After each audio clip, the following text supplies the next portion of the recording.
காந்தாரா படத்தோட ஹீரோ ரிஷப் ஷெட்டி வந்து பார்த்தீங்க அப்படின்னா, எக்ஸ்ல ஒரு பதிவு வந்து போட்டிருக்காரு.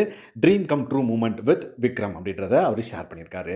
ஸோ தட் ரீசென்ட்டா இவங்க வந்து மீட் பண்ணியிருக்காங்க. மேபி தங்கலான் படத்துக்கான ஒரு ப்ரமோஷனுக்கு அங்க போயிருக்கலாம் கர்நாடகாக்கு. அங்க இவங்கலாம் மீட் பண்ணியிருக்கிறதா வந்து சொல்லப்படுது.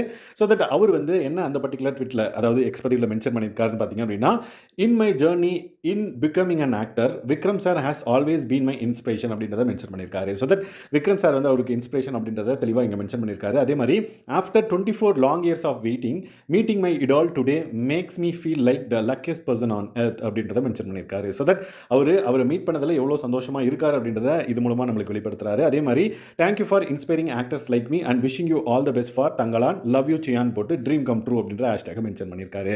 ஸோ தட் ரீசெண்டாக இவங்க ரெண்டு பேரும் மீட் பண்ணது வந்து பார்த்தீங்க அப்படின்னா, அவர் அழகாக இந்த பர்ட்டிகுலர் எக்ஸ் பதிவில் வந்து ஷேர் பண்ணியிருக்காரு. ஸோ தட் இவரோட காந்தாரா 2 வந்து பார்த்தீங்க அப்படின்னா வரப்போகுதுன்னு நினைக்கிறேன். ஸோ தட் நீங்கள் காந்தாரா ஃபேனாக இருந்தீங்க அப்படின்னா மறக்காம இந்த ஷார்ட்ஸை லைக் பண்ணுங்க.